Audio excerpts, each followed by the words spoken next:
First question मैंने लिया है एनसीईआरटी के एग्जांपल 8.2 का। क्वेश्चन है a plane electromagnetic wave of frequency 25 megahertz travels in free space along the x direction at a particular point in space and time. Electric field vector is given as this.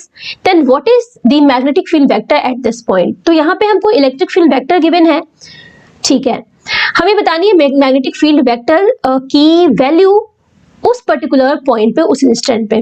तो हमने अभी क्या देखा कि किसी भी space में, किसी भी मीडियम में इलेक्ट्रोमैग्नेटिक वेव की जो स्पीड होती है ना, वो इलेक्ट्रिक फील्ड और मैग्नेटिक फील्ड की मैग्नीट्यूड के रेशियो के इक्वल होती है।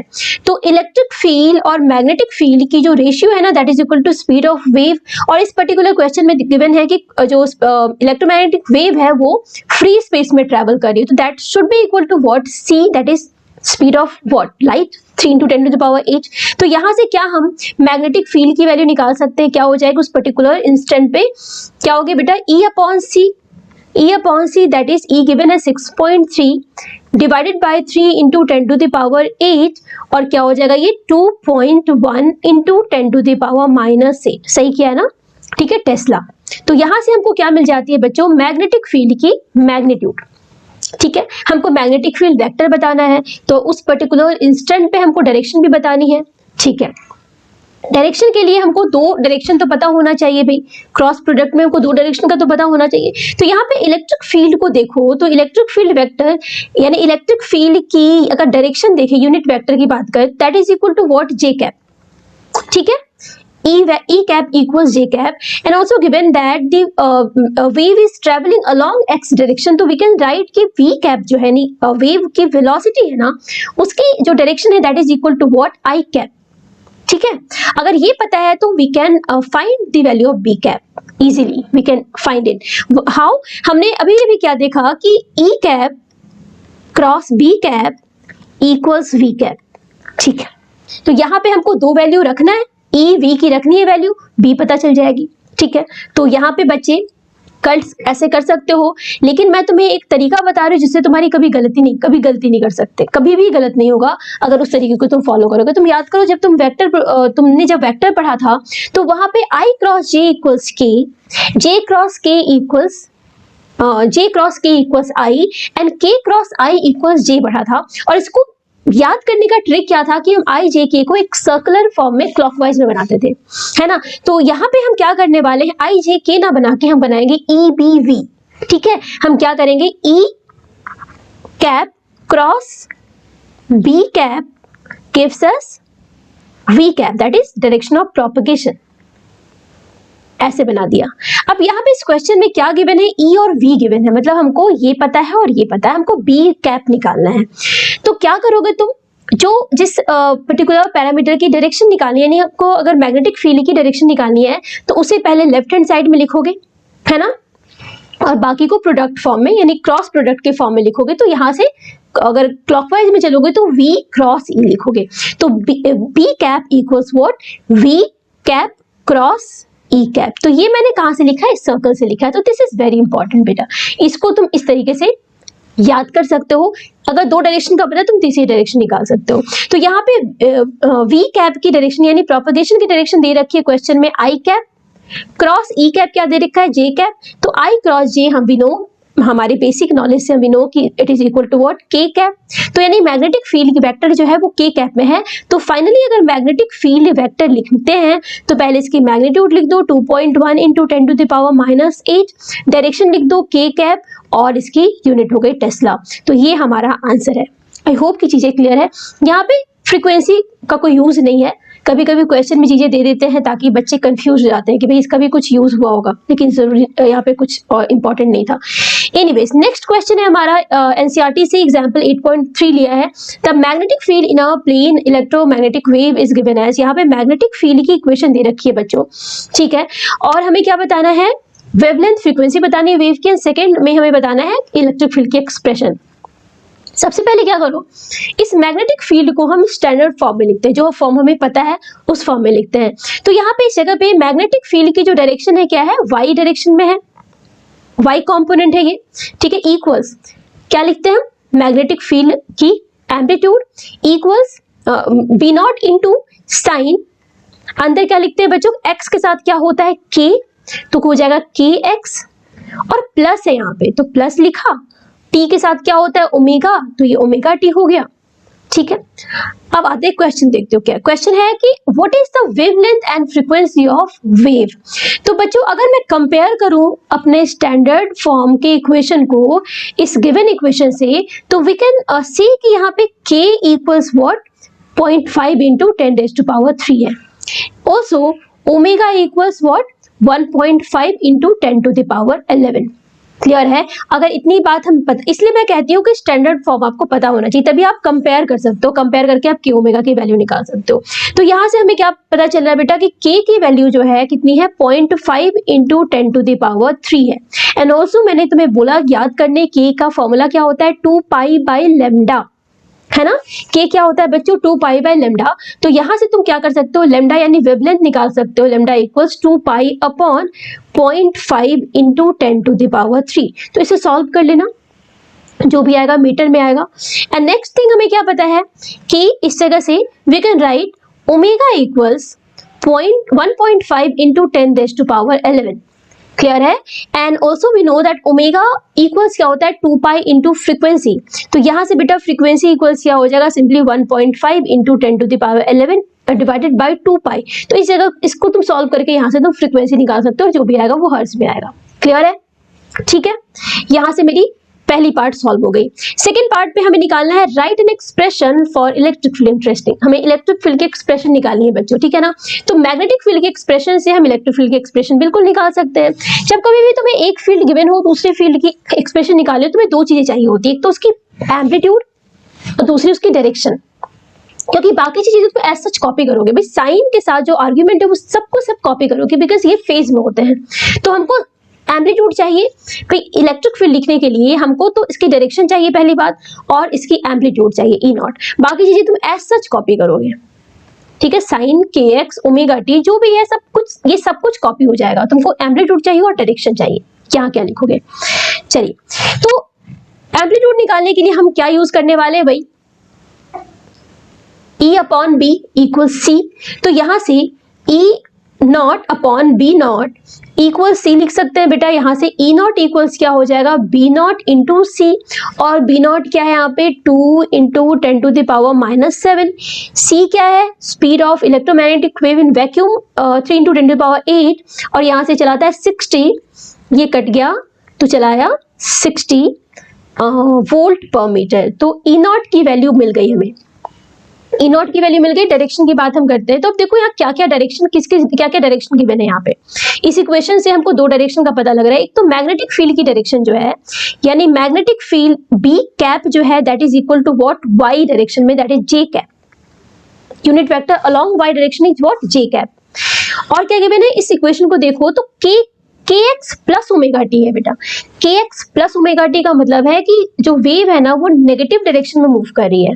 जब कभी भी साइन सेम होता है तो हम कहते हैं नेगेटिव डायरेक्शन। कौन से नेगेटिव, तो नेगेटिव x, बिकॉज k के साथ x वेरिएबल है। तो हम कह सकते हैं कि जो वेव की डायरेक्शन है, वेव प्रोपेगेशन की डायरेक्शन है, v कैप इक्वल्स क्या है negative x means what minus i cap. ठीक है, तो B और V की वैल्यू दे रखी है।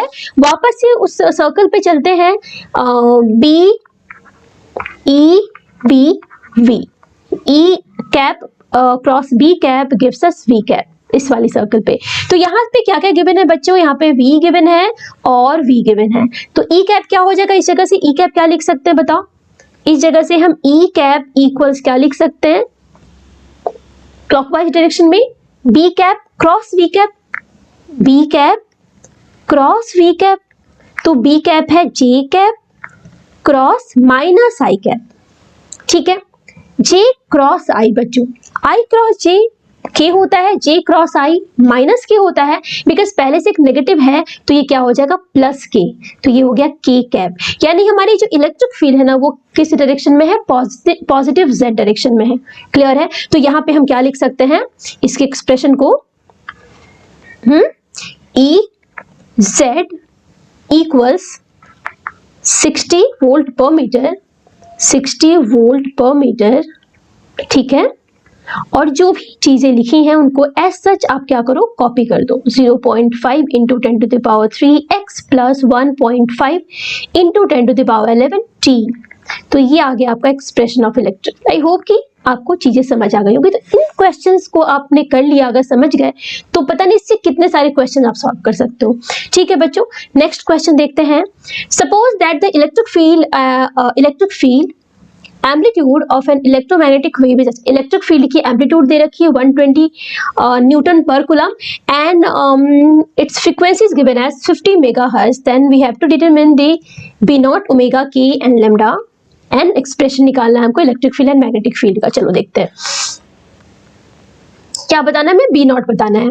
ई नॉट गिवन है बच्चों, ई नॉट इक्वल्स क्या है 120 न्यूटन पर कूलम। ठीक है, बी नॉट बताना है तो ई नॉट, बी नॉट और सी का हमको रिलेशन क्या पता है, that E naught a B, we know कि E naught by B naught equals क्या होता है सी। तो यहां से बी नॉट क्या हो जाएगा बच्चों, बी नॉट हो जाएगा E naught by C. E naught by C means what, E naught क्या गिवन है 120/3 इंटू 10⁸8। तो यहां से वी कैन राइट क्या लिख सकते हैं 4 इंटू 10⁻7।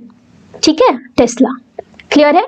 तो ये पहला आंसर हुआ आपका, किसका आया, क्या आया ये, मैग्नेटिक फील्ड की एम्पलीट्यूड आ गई। ठीक है, सेकंड हमें निकालना है ओमेगा की वैल्यू। तो ओमेगा इक्वल्स क्या होता है बेटा, ओमेगा इक्वल्स होता है 2 pi into frequency. Frequency given है 50 की, 2 इंटू पाई, पाई की जगह पे 3.14 लिख सकते हैं क्या, 50 मेगा हर्ट्ज 10⁻6, 50 मेगा हर्ट्ज 10⁻6। ठीक है, सही लिखा है। तो यहां से हो जाएगा ये 100, तो ये हो गया 3.14 इंटू 10⁸8 रेडियन पर सेकेंड। क्लियर है, तो ये ओमेगा की वैल्यू आ गई। नेक्स्ट थिंग इज के। के क्या होता है बच्चों, के होता है 2 पाई बाई लेमडा। के की वैल्यू 2 पाई बाई लेमडा निकाल लो, या एक काम करो के की वैल्यू ऐसे निकालो, वी नो कि हमें क्या पता है, हम जानते हैं कि C इक्वल्स होता है ओमेगा बाई के। ये भी एक फॉर्मूला मैंने बताया था। ठीक है, तो यहां से K की वैल्यू क्या आ जाएगी बच्चों, K इक्वल्स आ जाएगा ओमेगा बाई C।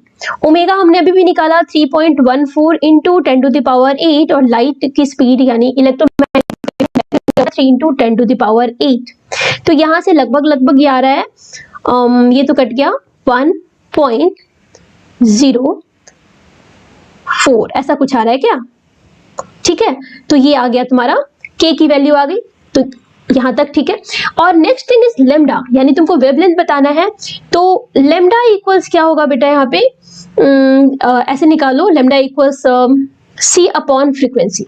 ठीक है, तो यहाँ पे तुम्हारी फ्रीक्वेंसी भी गिवन है और C तो पता ही है तुम्हें 3 into 10⁸8 by frequency is 50 mega hertz, 50 into 10⁻6। तो यहाँ से ये चलाएगा 300 बाई 50, तो क्या आ गया ये, ठीक है 300 बाई 50 यानी 30/5 यानी 6 मीटर। ठीक है, एक बार चेक कर लेना सही लिखा है क्या। And next part is find the expression for E and B. तो बच्चों यहाँ पे कहीं कोई डायरेक्शन मेंशन नहीं है, तो डायरेक्शन मैं अपने मन से ले लेती हूँ। मान लेते हैं कि इलेक्ट्रिक फील्ड तुम्हारी अलोंग वाई डायरेक्शन है, magnetic field along Z direction. मान लो वेव तुम्हारी ट्रेवल कर रही है अलोंग एक्स डायरेक्शन, तो इलेक्ट्रिक फील्ड के एक्सप्रेशन हम लिख सकते हैं ई, वाई डायरेक्शन लिया ना, E Y equals E naught. बच्चों ई नॉट इज गिवन ना, ई नॉट इज 120। ठीक है, साइन डायरेक्शन क्या माना है मैंने, positive, x direction wave propagation की डायरेक्शन मानी है, तो साइन के एक्स। के क्या निकाला बच्चों, के निकाला है क्या कुछ 1.04। ठीक है, एक्स माइनस ओमेगा क्या निकाला 3.14 इंटू 10⁸8। ठीक, सही, ठीक है, ये हो गई तुम्हारी ई वाई की value. And similarly B Z क्या हो जाएगा, बी जेड के लिए बी नॉट चाहिए ना, तो बी नॉट की वैल्यू निकाली है मैंने 4 इंटू 10⁻7 टेस्ला, और बाकी चीजें एज सच कॉपी हो जाएगी। ठीक है, तो ये आ गया तुम्हारा इन दोनों फील्ड का एक्सप्रेशन। क्लियर है। जहां जो डाउट आ रहा है आप मुझसे पूछ सकते हो, ठीक है बच्चों। नेक्स्ट क्वेश्चन है, suppose that the electric field of an electromagnetic wave in vacuum is this. देखते चलो चलो जल्दी देखते हैं। पहला पार्ट है कि हमें बताना है प्रोपगेशन की डायरेक्शन। तो बच्चों यहाँ पे इसे देखो, तो अगर हम स्टैंडर्ड फॉर्म में लिखे तो can we write E vector equals, ये इक्वल का साइन होगा बीच में बच्चों, ठीक है। E vector equals E naught cos, ठीक है, के वाई प्लस ओमेगा टी, और इसकी डायरेक्शन क्या है, ई वेक्टर की डायरेक्शन क्या है बच्चों, आई कैप डायरेक्शन है। क्लियर है, ये आई कैप डायरेक्शन में है। इलेक्ट्रिक फील्ड वेक्टर आई कैप डायरेक्शन में है और ये प्रोपेगेट किस डायरेक्शन में कर रही है। तो के के साथ क्या लिखा है मैंने, कौन सा वेरिएबल है, वाई, तो वाई डायरेक्शन में प्रोपेगेट करिए। लेकिन पॉजिटिव वाई या नेगेटिव वाई, तो नेगेटिव वाई, बिकॉज के वाई प्लस ओमेगा टी है। तो what is the direction of wave propagation, तो नेगेटिव वाई, ठीक है। नेक्स्ट पार्ट देखते हैं, या नेगेटिव जे कैप लिख सकते थे। What is the wavelength lambda, तो वेवलेंथ वैसे निकालो बच्चों, वेवलेंथ निकालने का तरीका क्या है, के निकाल लो पहले, इक्वेशन को कंपेयर करके के की वैल्यू क्या आ रही है, 1.8 आ रही है, and that is equal to what, के क्या हो जाएगा 2 पाई बाय लैम्डा, तो यहां से लैम्डा की वैल्यू निकल जाएगी। नेक्स्ट पार्ट देखते हैं, व्हाट इज फ्रीक्वेंसी, तो फ्रीक्वेंसी के लिए तुम ओमेगा निकालो, ओमेगा की value 5.4 into 10 to the power, question wrong है क्या बच्चों, एक सेकेंड, वैक्यूम में मूव कर रहा है ना, तो ओमेगा और के की ratio 3 into 10 to the power 8 होनी चाहिए ना, इसको डिवाइड करोगे तुम, आई थिंक यहाँ पे ना 6 की जगह पे 8 होना चाहिए था, ये भी प्रिंटिंग मिस्टेक होगा शायद, बुक से ही लिया मैंने क्वेश्चन, यहाँ पे बच्चों 8 होना चाहिए मेरे ख्याल से, ठीक है, इसको 8 मान के सॉल्व करना। तो ओमेगा की वैल्यू क्या है 5.4 into 10 to the power 8 equals what 2 pi into frequency, तो यहां से फ्रीक्वेंसी निकालो, ठीक है। नेक्स्ट पार्ट है, what is the amplitude of magnetic field part of the wave, तो मैग्नेटिक फील्ड जो होती है बी नॉट, क्या होता है बच्चों, E naught by B naught equal C, तो B naught equals what, E naught by C.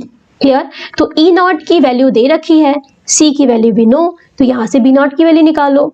And last part क्या है, right an expression for the magnetic field part of the wave. बहुत ज्यादा interesting part होता है ये वाला expression लिखने वाला पार्ट, क्योंकि यहाँ पे तुमने बी नॉट ऑलरेडी निकाल लिया ना बच्चों, बी नॉट तो निकाल लिया है, अब तुमको सिर्फ डायरेक्शन निकालना है। तो डायरेक्शन के लिए क्या करेंगे हम, फटाफट से पहले इलेक्ट्रिक फील्ड वेक्टर की डायरेक्शन निकालें। क्वेश्चन में जो एक्सप्रेशन है वहां से हमें पता है ई कैप क्या है, आई कैप डायरेक्शन में है, और वेव मूव कर रही है, यानी वी कैप क्या है बच्चे, भी मैंने बताया नेगेटिव वाई में, तो यानी नेगेटिव जे में, ठीक है। ई और वी की डायरेक्शन का पता है हमें, E V B, E cap B cap gives us V cap ना, ठीक है।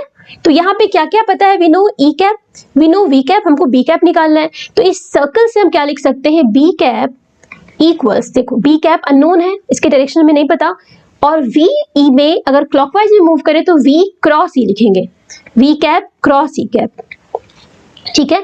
तो वी कैप क्या है बच्चों, माइनस जे कैप है, क्रॉस ई कैप यानी I cap, J cross I equals what, negative of K, और पहले से एक नेगेटिव है that is equal to K cap, ठीक है। तो हमें क्या पता लग गई, मैग्नेटिक फील्ड की डायरेक्शन भी पता लग गई, मैग्नेटिक फील्ड की एम्पलीट्यूड भी यहाँ से पता लग गई। तो जब दोनों पता लग गई तो भाई लिख लो नई एक्सप्रेशन, क्या दिक्कत है, B vector equals what, B naught लिख लेना है ना, बाकी चीजें एज सच कॉपी कर लोगे तुम, एज सच जो भी लिखा है क्वेश्चन में सबके सब एज सच कॉपी कर लोगे, और लास्ट में जाके यहाँ पे के कैप लिख दोगे, ठीक है। सिंपल क्वेश्चन था। नेक्स्ट क्वेश्चन देखते हैं, if we want to produce electromagnetic wave of wavelength, देखो यहाँ 500 किलोमीटर की वेवलेंथ गिवन है, किसकी, इलेक्ट्रोमैग्नेटिक वेव की वेवलेंथ है 500 kilometre, by an oscillating charge, then frequency of oscillating charge must be. अब देखो वही सेम क्वेश्चन है, सेम वही लाइन है, मैंने क्या बताया था कि बच्चों इलेक्ट्रोमैग्नेटिक वेव की जो फ्रीक्वेंसी होती है it is equal to the frequency of oscillation of charge. तो यहाँ पे हमको ऑसिलेटिंग चार्ज की फ्रीक्वेंसी बतानी, तो पहले ईएम वेव की फ्रीक्वेंसी निकालो ना। तो लैम्डा तो गिवन है 500 किलोमीटर, तो अब पहले फ्रीक्वेंसी निकालो, frequency equals what, C upon lambda. Clear है, तो यहाँ से 3 into 10 to the power 8 upon 500 kilometre, तो हो गया ये, सही लिख रही हूँ, 10 टू द पावर 5 ये हो जाएगा 3, तो हो गया 30/5 दैट इज 600 हर्ट्ज, है ना बच्चों। तो फ्रीक्वेंसी 600 हर्ट्ज है, तो भाई इतनी फ्रीक्वेंसी तुम्हारी ऑसिलेटिंग चार्ज की होनी चाहिए, तो ऑप्शन कौन सा करेक्ट होगा? ए। ठीक है, क्वेश्चन है light with an energy flux of 18 watt per centimetre square. अब देखो एनर्जी फ्लक्स है यहाँ पे, इसका मतलब क्या है? Intensity. Falls on a non reflecting surface at normal incident. मेरे पास एक नॉन रिफ्लेक्टिंग सरफेस है जिसपे लाइट नॉर्मली इंसिडेंट हो रही है। नॉन रिफ्लेक्टिंग सरफेस का मतलब हो गया बेटा कि जितनी भी लाइट गिर रही है, जितनी भी तुम्हारी लाइट तुम्हारी इंसिडेंट हो रही है, सबके सब एब्जॉर्ब हो रही है। इस लाइट की इंटेंसिटी दे रखी है क्वेश्चन में, हमें क्या बताना है बेटा? हमें बताना है average force exerted on the surface.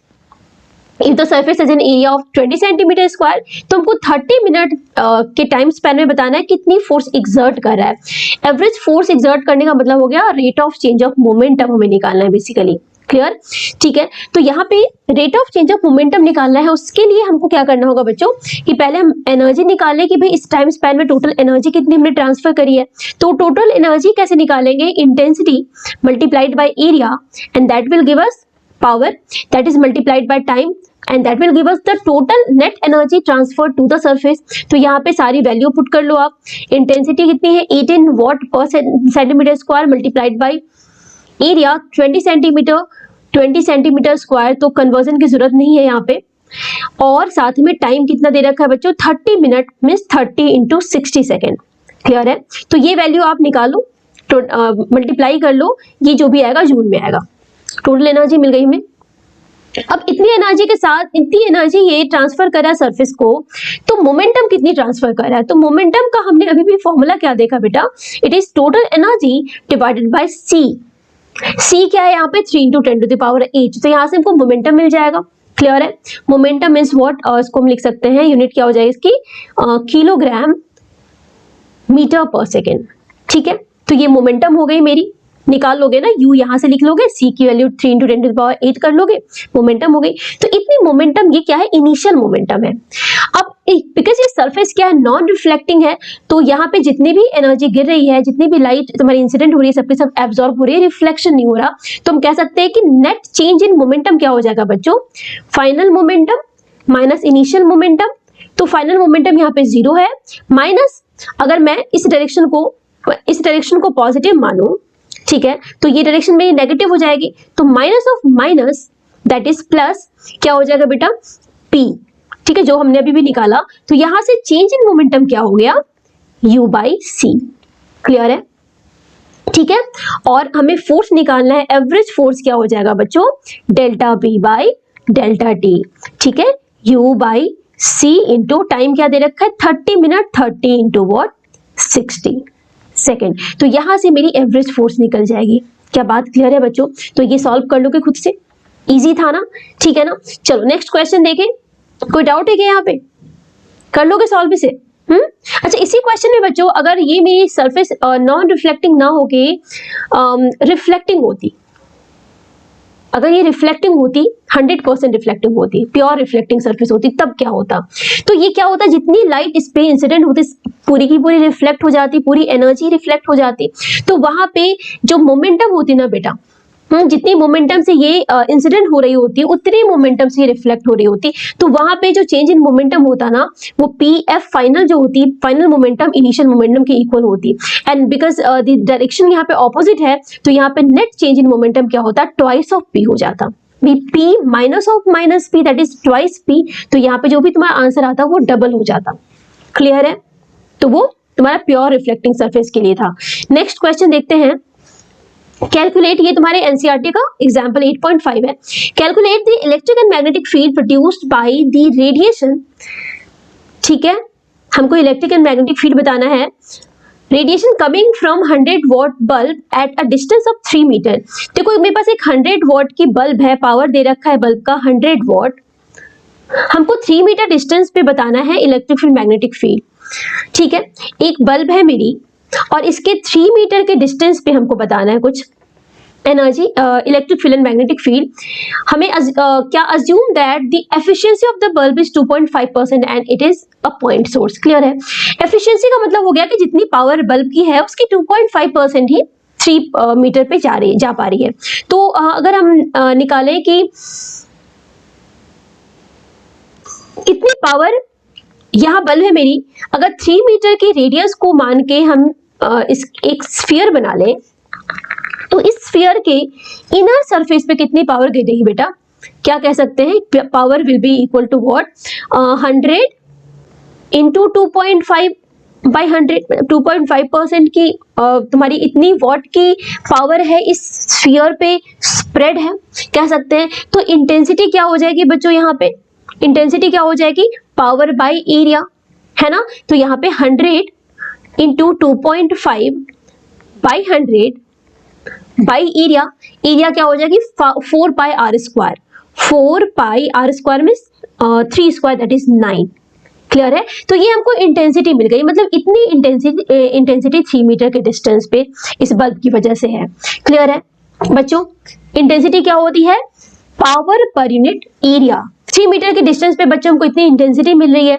अब इंटेंसिटी का फॉर्मूला याद करो, अभी भी हमने क्या देखा कि इंटेंसिटी इक्वल्स क्या होता है? Energy density multiplied by C, है ना? एनर्जी डेंसिटी क्या है? It is equal to what? Half epsilon naught E naught square into C. Clear है बेटा? यहाँ पे क्या क्या चीजें हमें पता है? इंटेंसिटी हमने अभी भी निकाला, ठीक है? इसको सॉल्व कर लेना। Half we know, epsilon naught constant है, सी कांस्टेंट है, तो यहां से हम सिर्फ ई नॉट हमारी अननोन है, इसको हम निकाल सकते हैं। तो इस जगह से ई नॉट की वैल्यू निकाल लो। ई नॉट निकल गई एक बार, तो बी नॉट निकाल लो। ठीक है, बी नॉट कैसे निकालेंगे? ई नॉट बाई सी करके। क्लियर है? तो यहां से ई नॉट बी नॉट दोनों निकल जाएगी। ठीक है बच्चों, आगे बढ़े। The magnetic field in a plane electromagnetic wave is given by, यहाँ पे मैग्नेटिक फील्ड की इक्वेशन दे रखी है और हमें बताना है energy density associated with the electromagnetic wave. बच्चों अभी अभी हमने देखा, बड़ा सिंपल क्वेश्चन है कि एनर्जी डेंसिटी जो होती है that is equal to what? Half epsilon naught E naught square या half B naught square by mu naught. कोई सा भी इक्वेशन तुम यूज कर लो, कोई सा भी फॉर्मूला यूज कर लो, ठीक है ना? तो बिकॉज यहाँ मैग्नेटिक फील्ड की इक्वेशन दे रखी है, तो बी नॉट हमें दिख रहा है यहाँ पे साफ साफ 12 इंटू 10 टू द पावर -8। आप क्या करोगे? बी नॉट बिकॉज गिवन है, तो हम क्या यहाँ से एनर्जी डेंसिटी निकाल सकते हैं? Half into 12 into 10 to the power -8 by mu naught. Clear है? तो by putting the value of mu naught 4 pi into 10 to the power -7 we can find the energy density joule per metre cube. Clear है? तो यहाँ पे simple सा question था, मुझे नहीं लगता कोई दिक्कत इसमें होनी चाहिए। नेक्स्ट क्वेश्चन बच्चों देखते हैं। N electromagnetic wave travelling in vacuum is described by this. ठीक है, तो मैं बताना इनमें से कौन सा ऑप्शन सही है। क्लियर है? तो बच्चों है क्या ये? अच्छा, स्पीड ऑफ इलेक्ट्रोमैग्नेटिक वेव हमने क्या पढ़ा है बच्चों? C इक्वल्स क्या होता है? E naught by B naught, मतलब amplitude of electric field and amplitude of magnetic field की रेशियो। और दूसरा वाला फॉर्मूला क्या पढ़ा है हमने? It is equal to omega by K. तो यहां से can we write that this E naught into K equals P naught into omega. हाँ, लिख सकते हैं, और यहां से हमारा ऑप्शन ए सही दिख रहा है। ठीक है बच्चों, कोई कंफ्यूजन नहीं होनी चाहिए, सिंपल सा क्वेश्चन था। नेक्स्ट क्वेश्चन है, electromagnetic waves travelling in a medium having relative permeability, यहाँ पे रिलेटिव परमिएबिलिटी गिवन है और रिलेटिव परमिटिविटी गिवन है, then the speed of electromagnetic wave in medium must be. अब देखो स्पीड ऑफ इलेक्ट्रोमैग्नेटिक वेव क्या होती है बच्चों? हमने प्रॉपर्टीज में देखा कि it is equal to C upon root under mu are epsilon r. ठीक है, that is equal to 3 into 10 to the power 8 metre per second divided by root under 1.3 multiplied by 2.14। ये करके देख लो क्या आ रहा है आंसर। अब मेरे ख्याल से ये कुछ अब देखो ऐसे क्वेश्चन को करने के लिए ना बच्चों ऑप्शन को देख लो पहले, कि ऑप्शन अगर बहुत दूर दूर है ना तो हम गेस कर सकते हैं, मतलब हम we can just take the approximate value, हमें एग्जैक्ट इसे कैलकुलेट करने की जरूरत नहीं है। ठीक है, ये जो भी आएगा बेटा अंदर में, जो भी रूट अंडर आएगा वो 1 से बड़ा होगा, 2 से कम होगा, 1 से बड़ा होगा, ठीक है, 1 और 2 के बीच में आएगा। तो ऑब्वियसली 3 से अगर इसको डिवाइड करेंगे तो कुछ 1 पॉइंट समथिंग आएगा। तो ऑब्वियसली सारे ऑप्शंस में देख रहे हो तुम 1.8 1.8 1.8 1.8 कॉमन है, तो ऑब्वियसली इसकी डिवीजन के बाद ये 1.8 ही आ रहा होगा, ठीक है। और इसके साथ क्या मल्टीप्लाई किया तुमने, 10 टू द पावर 8। देखो तो ऑप्शन में देख रहे हो तुम, तो ऑब्वियसली यहाँ पे ऑप्शन ए आपका करेक्ट होगा, क्योंकि बाकी सारे ऑप्शन में 10 टू द पावर 4 है, 2 है, 6 है, इम्पॉसिबल। तो यहाँ पे ऑप्शन ए करेक्ट है। तो बिना सॉल्व किए आप इसी क्वेश्चन को सॉल्व कर सकते हो, बिना सॉल्व किए यहाँ पे तुम ऑप्शन को देख के बता सकते हो कि कौन सा ऑप्शन तुम्हारा करेक्ट ऑप्शन है। क्लियर है बेटा। नेक्स्ट क्वेश्चन है, electromagnetic waves travelling in a medium has speed 2 × 10 to the power 8 metre per second. ठीक है, मीडियम में इसकी स्पीड कितनी है, 2 × 10 to the power 8 metre per second if the relative permeability is 1। Clear. तो ये क्या होती है बेटा, किसी भी मीडियम में स्पीड क्या होती है, c upon root under mu are epsilon R होती है। c क्या होता है, 3 × 10 टू द पावर 8। अच्छा, और क्या गिवन है, अच्छा 1 गिवन है रिलेटिव परमिएबिलिटी, तो हमको बताना है एप्सिलॉन आर की वैल्यू। क्लियर है। तो यहां से बच्चों can we write that root under epsilon R equals क्या हो जाएगा, 3 × 10 to the power 8 by 2 × 10 to the power 8। तो यहाँ से ये आ गया 1.5। तो एप्सिलॉन आर कितना आ रहा है, 1.5 का स्क्वायर, दैट इज 2.25। ठीक है, तो हमारा आंसर कौन सा सही है, बी ऑप्शन सही है, 2.25। क्या क्लियर है बच्चों। देखो प्रॉपर्टीज में जितना भी फॉर्मूला मैंने लिखा था ना, सारा फॉर्मूला यहाँ पे काम आ रहा है। ठीक है, चलो ठीक है। तो इसके साथ हम मूव करते हैं लास्ट सेगमेंट में, जो है इलेक्ट्रोमैग्नेटिक स्पेक्ट्रम बच्चों। अब इन पे बेस्ड कुछ क्वेश्चन देख लेते हैं बच्चों, और क्वेश्चन कितने स्ट्रेट फॉरवर्ड है ये देख लेते हैं। पहला क्वेश्चन है, वेल्डर्स वियर स्पेशल गॉगल्स और face mask with glass window to protect their eyes from electromagnetic radiation. कौन सी रेडिएशन होती है, अल्ट्रावायलेट रेडिएशन होती है। ठीक है, नेम द रेडिएशन, तो भाई अल्ट्रावायलेट, ठीक है, यूवी रेज होती है। Right the range of their frequency. अब आप बोलोगे मैम आपने तो फ्रीक्वेंसी की रेंज याद करनी बोली, नहीं आपने तो कहा कि आप बस वेवलेंथ याद रख लो। तो बच्चों वेवलेंथ याद रखो ना, उससे फ्रीक्वेंसी तो निकाल लोगे ना, c/λ करके। तो अब तुमको पर्टिकुलर मतलब बिल्कुल एग्जैक्ट बोलने पे याद नहीं होता कि रेंज क्या है। तो हम क्या करते हैं ना, एक सीक्वेंस लिख लेते हैं, जितनी बार मैं रिपीट करूंगी तुम्हें याद होगा, इसलिए मैं लिख रही हूँ गामा। ठीक है, x u v infrared, microwave and radio wave.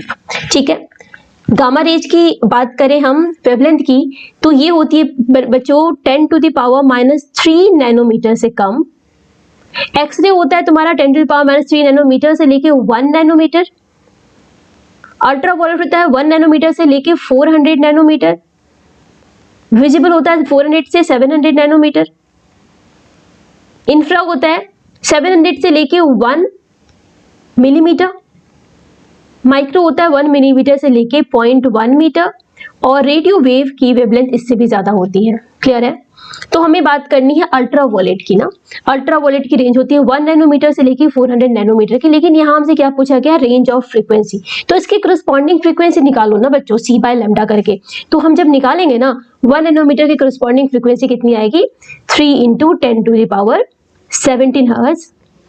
और 400 नैनोमीटर की करस्पॉन्डिंग फ्रीक्वेंसी क्या आएगी, 7 × 10 टू द पावर 14 हर्ट्ज। तो ये तुम्हारा रेंज आएगा फ्रीक्वेंसी का। क्या बात आई, समझ आई बात बच्चों। सिर्फ वेवलेंथ को याद करके तुम फ्रीक्वेंसी बता सकते हो। नेक्स्ट क्वेश्चन है, why are infrared radiations refer to as heat wave. देखो इंफ्रारेड रेज को ना हम हीट वेव भी कहते हैं, बिकॉज ये हॉट बॉडी से प्रोड्यूस होते हैं। ठीक है, क्लियर है। Name the radiations which are next to these radiations in the electromagnetic spectrum having shorter wavelength. ठीक है, इंफ्रारेड रेडिएशन के which are next to these radiations, infrared radiation के नेक्स्ट मतलब बगल में कौन कौन सी रेडिएशन होती है, इलेक्ट्रोमैग्नेटिक स्पेक्ट्रम में कौन कौन सी रेडिएशन होती है। ठीक है, शॉर्टर वेवलेंथ में। तो मैं मुझे तो भाई यही पता है gamma x UV in my range, तो यहाँ पे इंफ्रारेड को यहाँ बीच में रख दिया। अगर शॉर्टर वेवलेंथ की बात करूँ तो भाई पहले का आंसर क्या होगा, पहले विजिबल लाइट हो जाएगा, उसके बाद तुम्हारा अल्ट्रा वॉयलेट होगा, फिर एक्सरे होगा, फिर क्या होगा, गामा रे होगा। और सेकेंड में जाओ तो लॉन्गर वेवलेंथ में जाएंगे तो भाई माइक्रोवेव होगा और रेडियोवेव होगा। क्लियर है। नेक्स्ट क्वेश्चन देखते हैं। What are the directions of electric field and magnetic field vectors related to each other? Obviously perpendicular to each other and related to direction of propagation of electromagnetic waves. ये तीनों vectors, तीनों direction आपस में mutually perpendicular होते हैं। क्या बात आई समझे बच्चों। नेक्स्ट क्वेश्चन है, name the electromagnetic wave which maintains the earth warmth. भाई अर्थ की वार्मथ को मेंटेन करता है इंफ्रारेड रेज, ठीक है, और are used in aircraft navigation. देखो एयरक्राफ्ट नेविगेशन में हम रडार का यूज करते हैं, और रडार में क्या यूज होता है, माइक्रोवेव, ठीक है ना। यहाँ पे क्या यूज होता है बच्चों, माइक्रोवेव, ठीक है। नेक्स्ट क्वेश्चन देखते हैं, write the following radiations, write the following radiations in ascending order in respect to their frequencies. देखो फ्रीक्वेंसी के असेंडिंग ऑर्डर में लिखना है, इंक्रीजिंग फ्रीक्वेंसी में लिखना है। हमने जो याद किया हुआ है ना ट्रिक, वो गाड़ी एक्सयूवी इन माई रेंज, वो डिक्रीजिंग ऑर्डर में है, फ्रीक्वेंसी के डिक्रीजिंग ऑर्डर में है। तो पहले तो क्या करो ना, तुम्हें जो याद है वो लिख लो, ठीक है, gamma X U V in my range. तो यहाँ पे जो मैंने लिखा है, अब जो लिखा है ना, ये क्या है, इंक्रीजिंग फ्रीक्वेंसी में लिखा है, यहाँ पे फ्रीक्वेंसी इंक्रीज कर रही है, ठीक है। क्या क्या गिवन है बेटा, इसको हम एक्सरे गिवन है, एक्सरे गिवन है, माइक्रोवेव गिवन है, ठीक है, अल्ट्रावायलेट गिवन है, okay, and then radio wave given है, radio wave and gamma rays given है, रेडियो वेव गिवन है और गामा रेज गिवन है, ठीक है ना, एक्सरे, माइक्रोवेव, ठीक है। तो हमें बताना है ये increasing ascending order in respect to their frequencies. तो पहले रेडियो वेव हो जाएगा, फिर माइक्रोवेव होगा, फिर अल्ट्रावायलेट होगा, फिर एक्सरेज होगा, फिर गामा रेज होगा। समझ आ रही है बात। तो इस तरह से ये फ्रीक्वेंसी इंक्रीज कर रही है। Which part of the electromagnetic spectrum has the largest penetrating power. बताया तो बच्चों गामा रेज की, क्योंकि गामा रेज की फ्रीक्वेंसी सबसे ज्यादा होती है, एनर्जी सबसे ज्यादा होती है, तो पेनिट्रेटिंग पावर सबसे ज्यादा होता है गामा रेज में। क्लियर है। Next one is which part of the electromagnetic spectrum is absorbed from sunlight bye ozone layer, ultraviolet rays. तो यहाँ पे मैं एंड करती हूँ आज की क्लास को। आई होप कि ये क्लास आपके लिए काफी फ्रूटफुल रहा होगा। चलिए मिलते हैं अगली क्लास में अगले चैप्टर के साथ। तब तक be safe, be happy. Thank you so much.